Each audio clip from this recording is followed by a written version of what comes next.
एक राजा वासना में इतना अंधा हो गया कि अपनी ही सगी बेटी, अपनी खुद की औलाद को गलत नजरों से देखने लगा। पर फिर कुछ ऐसा हुआ कि सब कुछ हिल गया। विलासनगर नाम के एक राज्य पर राजा मदन पाल का शासन था। राजा मदन पाल बहुत ही धूर्त और अय्याश किस्म का व्यक्ति था, जो हर समय बस भोग विलास के बारे में ही सोचता रहता था। राज्य की जिस किसी भी सुंदर स्त्री पर राजा मदन पाल की नजर पड़ जाती, वो उसे अपनी भोग की वस्तु बना लेता। रानी प्रेमलता राजा की इस आदत से बहुत दुखी थी, पर राजा को रानी के सुख या दुख से कोई लेना देना नहीं था। वो तो अपने रंगारंग कार्यक्रमों में व्यस्त रहता, खूब मदिरा पान करता और नई नई स्त्रियों के साथ भोग विलास करता। दुष्ट राजा मदन पाल की कोई संतान नहीं थी, पर उसे इस बात से भी कोई फर्क नहीं पड़ता। उसे एक आध बार चिंता होती तो बस इस बात की कि अगर उसका कोई पुत्र होता तो वो उसके बाद उसके राजकाज को संभाल लेता, उसका राजवंश आगे बढ़ता रहता। अन्यथा उसे पुत्र की भी ऐसी कोई खास चाहना नहीं थी। ऐसे ही समय बीतता जा रहा था। रानी प्रेमलता बेचारी किसी तरह अपने दिन काट रही थी। एक दिन रानी की तबीयत बिगड़ गई। राजवैद्य को बुलाया गया। जब राजवैद्य ने रानी की जांच की तो पता चला रानी प्रेमलता गर्भ से थी। ये खबर जब राजा मदन पाल को लगी तो उसे बहुत सुकून मिला। उसकी आदतों में कुछ सुधार होने लगा, पर यह सुधार बहुत ही कम समय तक था। 9 माह बाद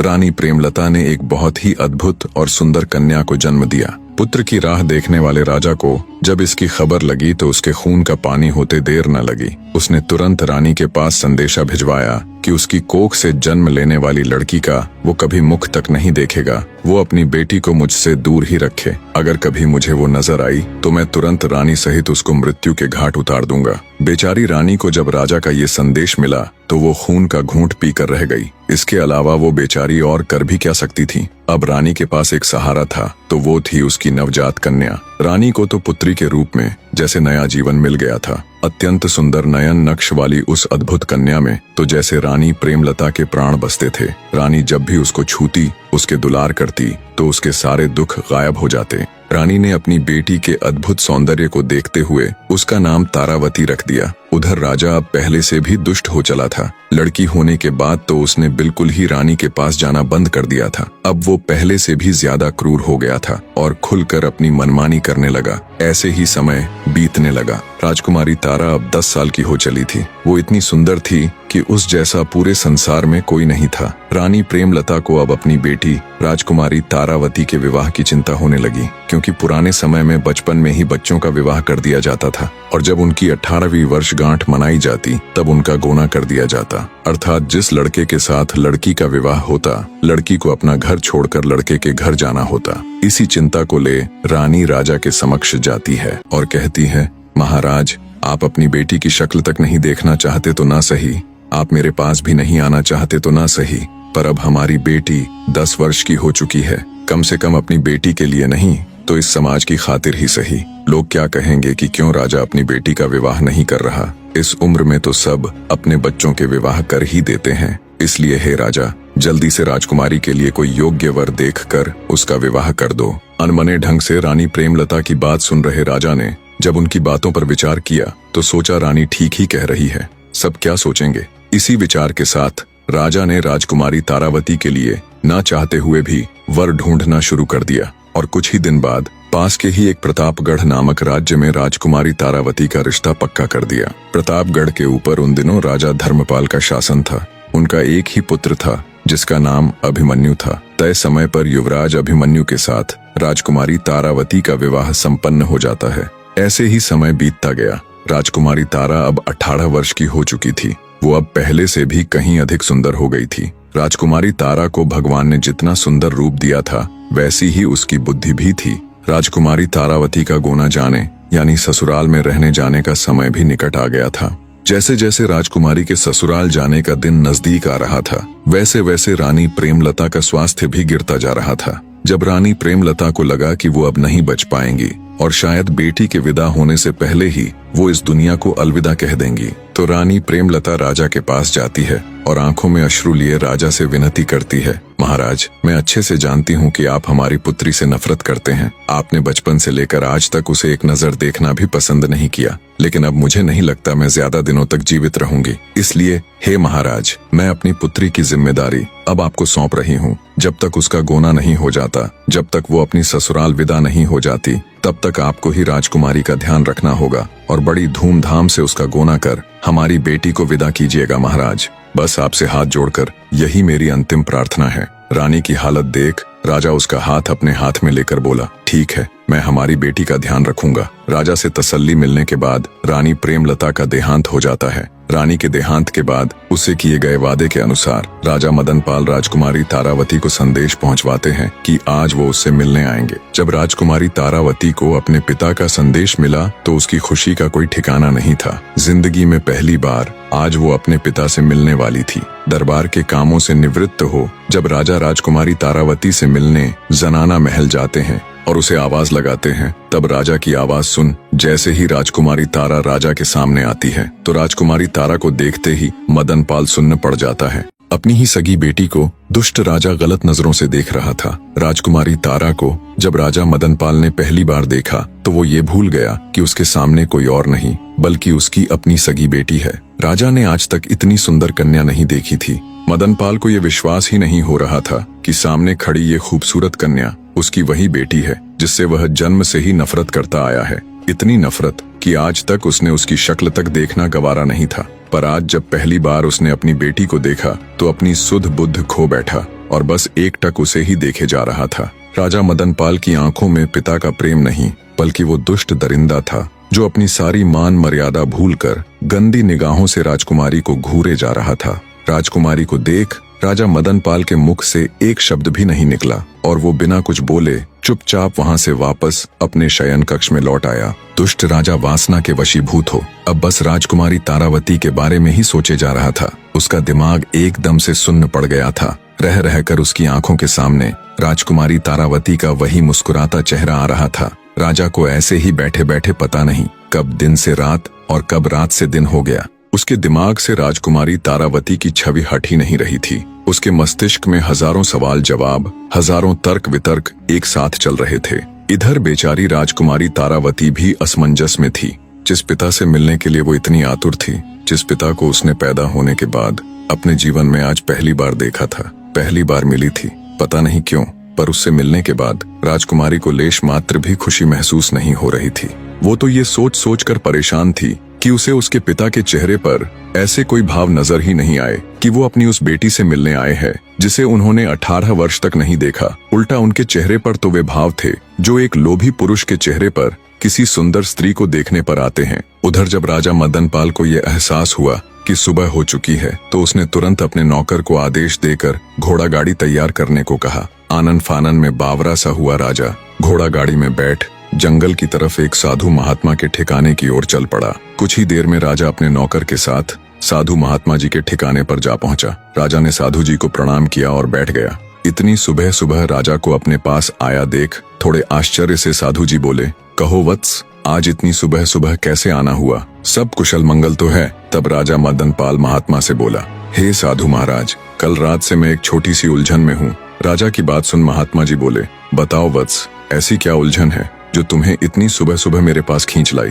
राजा मदनपाल बोला, प्रभु, यदि किसी ने आम का पेड़ लगाया हो, उसकी दिन रात सेवा की हो और कई वर्षों बाद जब वो पेड़ फल देने लगे तो जिसने वो पेड़ लगाया है, क्या वह उसके फल को किसी और को देने की बजाय स्वयं नहीं खा सकता? अगर वह स्वयं पेड़ के लगे फलों को खा ले तो क्या ये कोई अपराध होगा? राजा की बात सुन महात्मा जी बोले, नहीं राजन, अगर बात पेड़ के फल खाने की ही है तो इसमें भला क्या पाप हो सकता है? अपनी मनमानी कहानी बनाकर और महात्मा जी के आगे कुछ का कुछ बताकर घिनौना राजा अपने मन को तसल्ली देता है कि उसकी गंदी सोच गलत नहीं है और खुशी खुशी महात्मा जी से विदा लेकर वापस अपने महल की तरफ चल पड़ता है। राजा के साथ गए उसके नौकर भीमा को राजा की ये कहानी और उसका ये व्यवहार बहुत अजीब लग रहा था, पर राजा से कुछ कहने या पूछने की भला उसकी क्या मजाल। इधर बेचारी राजकुमारी को भी रात भर ठीक से नींद नहीं आती। सुबह होने पर वो अनमने मन से उठती है, पर अब भी कल की बातें रह रहकर उसके दिमाग में उथल पुथल मचाए हुए थी। अंततः राजकुमारी तारा ने सोचा कि कहीं ये सब उसका वहम तो नहीं, क्या पता उसके पिता ऐसे ना हो और वो ही उनके बारे में कुछ भी अनाप शनाप सोचे जा रही हो। इसी सोच के साथ राजकुमारी अपने पिता से बात करने का निर्णय लेती है और जब उनके निवास स्थान पर जाती है तो राजा को वहां नहीं पाती,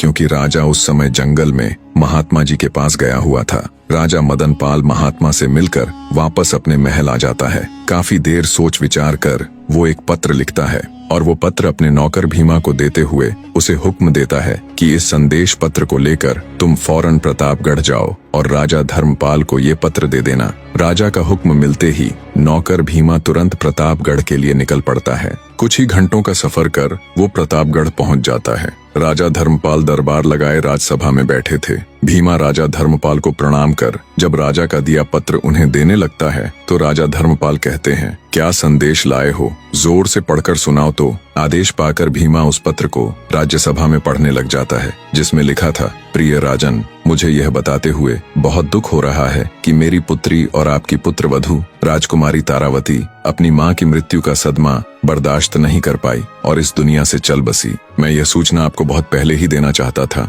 लेकिन मैं खुद पहले अपनी पत्नी और फिर अपनी बेटी के खोने के कारण सदमे में था। आज भी बड़ी हिम्मत करके ये संदेश लिख पाया हूँ। हे राजन, आप राजकुमार अभिमन्यु के विवाह हेतु कोई अन्य राजकुमारी ढूंढ लीजिए। खेद के लिए आपसे माफी चाहता हूँ। राजा मदन पाल। ये खबर सुनते ही राजा धर्मपाल को बहुत बड़ा धक्का लगा, पर राजा धर्मपाल से कई गुना ज्यादा धक्का संदेश लेकर आए नौकर भीमा को लगता है। सुबह महात्मा के पास जाने वाली घटना और अब ये पत्र, उसे क और ख जोड़कर राजा के बुरे इरादे समझने में ज्यादा वक्त नहीं लगा। नौकर भीमा को जब राजा के बुरे इरादे का पता चलता है कि दुष्ट राजा अपनी ही सगी पुत्री के बारे में बहुत ही गंदे विचार पाल रहा है, तो वो तेजी के साथ अपने घोड़े को विलासनगर की ओर दौड़ा देता है। पुराने समय में जब राजा महाराजाओं का विवाह होता था, तब लड़की का पिता अपनी बेटी को धन दहेज के साथ ही नौकर चाकर भी दिया करते थे। नौकर भीमा भी ठीक उसी तरह रानी प्रेमलता के साथ विलासपुर आया था, इसलिए वो हमेशा से ही रानी प्रेमलता के प्रति वफादार रहा था।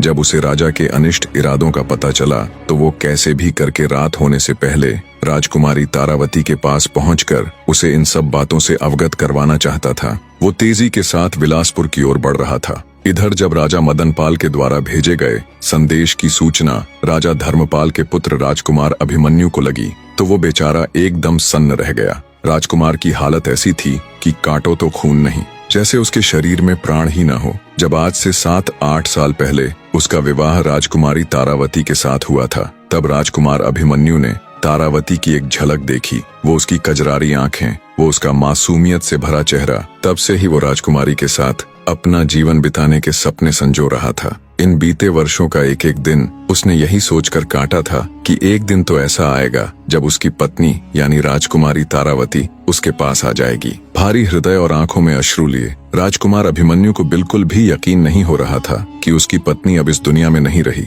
उधर दुष्ट राजा मदन पाल ने अपनी घिनौनी योजना के तहत सभी नौकरों को छुट्टी दे दी और महल की सुरक्षा में खड़े सिपाहियों को सख्त हिदायत दी कि आज रात कोई भी महल के अंदर न आने पाए और न ही कोई बाहर जाने पाए। दिन ढल चुका था, शाम हो चुकी थी। शाम होते होते नौकर भीमा भी राजमहल के मुख्य द्वार पर पहुंच गया, पर जब वो अंदर जाने लगा तो वहां मौजूद पहरेदारों ने उसे रोक लिया और बोले, क्या तुम्हें पता नहीं कि आज महाराज ने सभी को छुट्टी दे रखी है? पहरेदारों की बात सुन एक बार के लिए तो भीमा सख्ते में आ गया, पर फिर बुद्धि से काम लेते हुए वो बोला, मुझे महाराज ने एक जरूरी संदेश देकर भेजा था और कहा था जब तुम वापस आओ तो घर जाने से पहले मुझे सूचित करना। मैं तो बस उन्हीं के आदेश का पालन कर रहा हूँ। भीमा की बात सुन पहरेदारों ने उसे महल के अंदर जाने दिया। भीमा आनन फानन में भागा तुरंत राजकुमारी तारावती के विश्राम गृह में गया।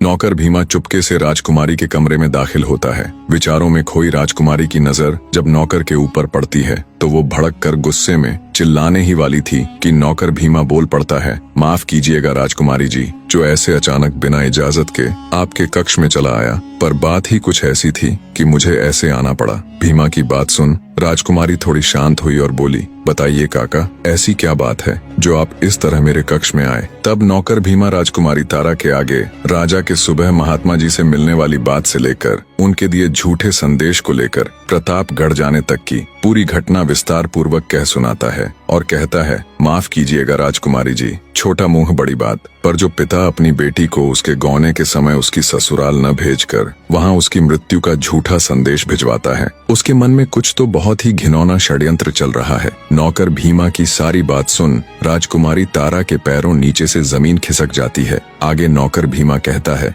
बेटी, नादान उम्र में ही आपकी स्वर्गीय माताजी के साथ मैं यहाँ विलासनगर में आ गया था। तब से मैं हमेशा उनके प्रति पूरा वफादार रहा हूँ। जब आप छोटी बच्ची थी तब मैंने आपको अपनी गोद में खिलाया है, इसलिए जब मुझे ये सब पता चला तो आपको बताना जरूरी समझा। अब मैं जा रहा हूँ। इतना कहकर भीमा वहाँ से चला जाता है। राजकुमारी तारा के ऊपर तो जैसे आसमान टूट पड़ा था। वो बेचारी खड़ी खड़ी जम गई। झरने की तरह उसकी आंखों से टप टप आंसू बह रहे थे। उसका दिमाग एकदम से सुन्न पड़ गया था। एक बार के लिए तो उसे ऐसा लग रहा था कि जैसे वो अपने पिता के बारे में कुछ भी अनाप शनाप सोचे जा रही है। कोई पिता इतना नीच कैसे हो सकता है? पर नहीं, उसने जैसा सोचा वो सब बिल्कुल सही था। सभी तार उसके दिमाग में जुड़ने लगे। वो खुद को उस आम के पेड़ से और अपने पिता को पेड़ के मालिक से जोड़कर देखने लगी। उसे समझते देर न लगी कि क्यों उसके दुष्ट बाप ने उसकी ससुराल में उसकी मौत का झूठा समाचार भिजवाया है। जब उसकी माँ जीवित थी तो उसने अच्छे से राजकुमारी को उसके पिता की आदतों से अवगत करवाया था, लेकिन वो इतना गिरा हुआ और इतना नीच हो सकता है, उसकी सोच इतनी गंदी हो सकती है, ऐसा वो कभी सपने में भी नहीं सोच सकती थी। कुछ देर तक राजकुमारी अचेत अवस्था में बैठी आंसू बहाती रही। फिर उसने विचार किया कि अब उसका यहाँ एक पल भी रुकना उचित नहीं है। उसका दुष्ट पिता कभी भी यहाँ आ सकता है, पर इतनी रात को वो जाएगी कहाँ? अंततः राजकुमारी ने फैसला किया कि चाहे वो कहीं भी जाए, पर यहाँ तो अब और एक पल भी नहीं रुकेगी। बड़ी हिम्मत करके राजकुमारी ने खुद को संभाला। उसने कुछ वस्त्र और कीमती जेवरात अपने साथ लिए और बिल्कुल साधारण से वस्त्र पहनकर जब वो महल के द्वार पर पहुंची तो वहां मौजूद पहरेदार उसे रोक लेते हैं। कौन हो तुम और अंदर क्या कर रही थी? आज तो महाराज ने सबकी छुट्टी कर रखी थी ना। पहरेदारों की बात सुन राजकुमारी तारावती ठिठक कर रुक जाती है। पहरेदारों के रोकने पर हिम्मत करके राजकुमारी बोली, मेरा नाम सुलोचना है, मैं राजकुमारी जी की सेविका हूँ। आज उनकी तबीयत कुछ ठीक नहीं थी तो उन्होंने मुझे रोक लिया था। चूंकि अब वो थोड़ा ठीक महसूस कर रही है तो उन्होंने मुझे ये कहकर भेज दिया कि तुम तुरंत अपने घर चली जाओ, क्योंकि आज राजा महाराज ने सभी नौकरों की छुट्टी कर रखी है। अगर तुम यहाँ रुकोगी तो उनके आदेश की अवहेलना होगी। नौकरानी बनी राजकुमारी की बात सुन पहरे पर खड़े पहरेदारों को विश्वास हो गया तो उन्होंने राजकुमारी तारा को बाहर जाने दिया। पहरेदारों को चकमा दे राजकुमारी तारावती बाहर तो आ गई, पर अब उसके सामने उससे भी बड़ी समस्या ये थी कि आखिर इतनी रात को वो कहाँ जाए। थोड़ी दूर चलने पर राजकुमारी को एक खंडहर नुमा घर दिखाई दिया। राजकुमारी तारावती ने सोचा, आज की रात यही काट लेती हूँ, सुबह होने पर ही कहीं जाऊंगी। इसी सोच के साथ राजकुमारी उस वीरान पड़े घर के अंदर जाकर एक जगह बैठ गई। उसे अपनी किस्मत पर रोना आ रहा था। कहा तो वो महलों में रहने वाली राजकुमारी थी और कहा अब अपने उस दुष्ट पिता के कारण खंडहरों में रात काटनी पड़ रही है। ऐसे ही बैठे बैठे उसकी रात कट जाती है। जब सुबह का थोड़ा उजाला दिखा तो राजकुमारी फिर से चल पड़ती है। उसे इस बात की चिंता भी थी कि अगर उसका दुष्ट बाप उसके कमरे में आया तो उसके वहां न मिलने पर उसकी खोज शुरू हो जाएगी। इसलिए वो जल्दी से जल्दी जितनी दूर हो सके जाना चाहती थी। राजकुमारी तारा पूरी तेजी के साथ दिशाहीन आगे बढ़ती जा रही थी। इधर जब सुबह हुई तो जैसा राजकुमारी ने सोचा था वैसा ही हुआ। राजा मदनपाल सुबह होते ही उसके कमरे में आया। जब उसे वहां राजकुमारी नहीं मिली तो उसकी छाती पर तो सांप सा लेट गया। पूरे महल में राजकुमारी की तलाश की गई पर वो कहीं नहीं मिली। मिलती तो जब वो वहां होती। निराश राजा मदनपाल हाथ मलता रह गया। चलते चलते राजकुमारी तारा जब थक गई तो पास ही दिखाई दे रही एक नदी के किनारे थोड़ी देर विश्राम करने के लिए बैठ गई। प्यासी राजकुमारी जब नदी से पानी पीने लगी तो उसे पानी में अपनी परछाई दिखाई दी। परछाई देख उसे अपने सुंदर रूप से घिन आने लगी। सोचा ऐसा रूप किस काम का जिसे देख अपने ही हैवान बन जाए।